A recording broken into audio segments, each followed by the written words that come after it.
ladles and jelly spoons, welcome back to Friday 5-Minute Facts. I'm Pat White Muffin, broadcasting live from my natural habitat, the Dog and Duck, where the bitter's proper and the Wi-Fi's questionable. And I'm Keith, reporting from our orbital broadcast bunker, Britain's first and only airborne subterranean studio. You know, I don't know how it works either, I just make the tea. Speaking of which, did you know that in India, chai simply means tea? What many call chai tea outside of India is actually a spiced version known locally as masala chai. Yeah, fascinating stuff. Riveting, Keith. Anyway, today we're talking about Alone in the Dark 2024, a horror remake that's had more comebacks than a bad X Factor contestant. Are you crazy? Fall on your knees, wear the mask, praise his name.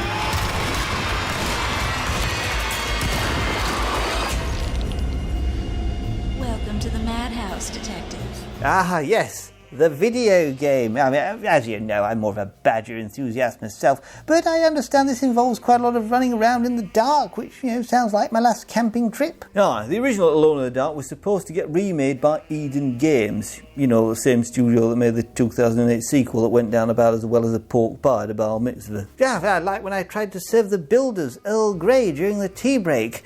Yeah, the response was, shall we say, less than enthusiastic. After that disaster... Look, I just don't do PG tips. Right, yeah, thank you, Keith. After that disaster, they cancelled the whole thing faster than you can say refund. But then in 2018, THQ Nordic picked up Pieces like a determined pub cleaner after closing time and handed it over to Pieces Interactive. And then we got in 2024 a proper remake. Yeah, persistence, you see, rather admirable, really. Reminds me of badgers, you know, they molt once a year, shedding their thick winter coat in spring. Their fur is coarse and has been historically used in shaving brushes. I mean, if at first you don't succeed, keep, you know, molting away until you break through.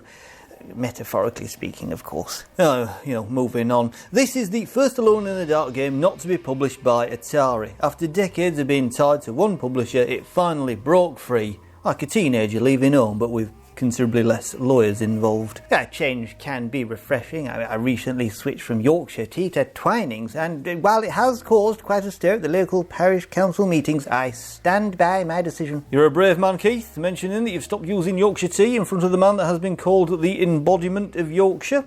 Won't hold it against you. Right, 2024 version of Alone in the Dark is packed with references to the 90s trilogy. You got a gangster called Oban Morton, named after the main villain from New Nightmare. Grace Saunders' parents are Gabriella and Theodore, nicked from Alone in the Dark Illumination. I enjoy a good callback here now. It's like when the local pub quiz master references questions from 1987. Makes you feel part of something larger, doesn't it? No, they even reference the terrible 2008 reboot. The main character mentions visiting Central Park as a kid, which was the setting of that particular train wreck. You know, like acknowledging an embarrassing cousin at a family reunion. Well, I mean, we all have those moments we'd rather forget. I once mistook salt for sugar in a Victoria sponge.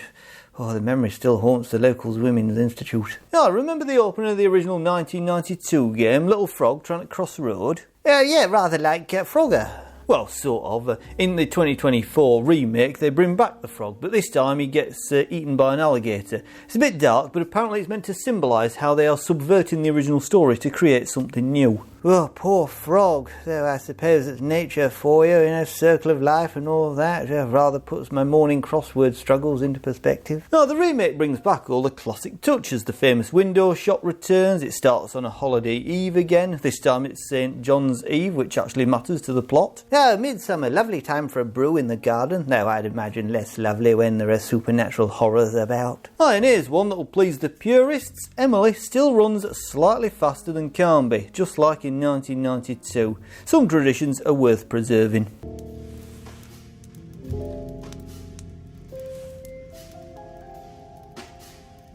Is that Perique you're smoking? How terrible. I'm sorry to crash the party, chaps, but it does feel like someone's got to interject some actual gaming knowledge into this delightful tea and biscuits chat session. And before you ask, yes, I have played the remake, and yes, it's actually decent. Shocking, I know. A modern horror game that doesn't rely entirely on cheap jump scares and microtransactions. Micro what nows? Never mind, Keith. The point is, Pieces Interactive actually understood what made the original so special. They didn't just slap modern graphics on it and call it a day. Though, let's be honest, that would have been EA's approach. Strong words from our resident cynic. Look, we've all been burnt by remakes before, but this one actually gets the atmosphere right. It keeps the puzzle solving intact and doesn't treat players like we've got the attention span of a goldfish. Oh, yeah, rather like how proper tea needs time to steep. Yeah, can't rush quality. Right then, that's your Friday 5-minute facts on Alone in the Dark 2024. A remake that took longer than my local council fixing a pothole. But worth the wait. And remember, patience is a virtue, whether you're waiting for the perfect cup of tea or a decent horror game remake. So if you enjoy watching three middle-aged men discuss video games whilst consuming their respective beverage of choice, smash that like button harder than a zombie breaking down your barricaded door. Share it with your mates. Assuming you've got any left after boring him to death with gaming facts down the pub. And do subscribe. We promise more fascinating discussions about things I barely understand, served with a side of tea trivia and the occasional badger fact. Because, let's face it, your Friday could use more chaos. Until next time, ladles and jelly spoons, I'll leave you with this. Have you ever considered that with enough people, ropes, duct tape and electricity, you actually could lead a horse to water and you could make it drink? Cheerio. See you soon.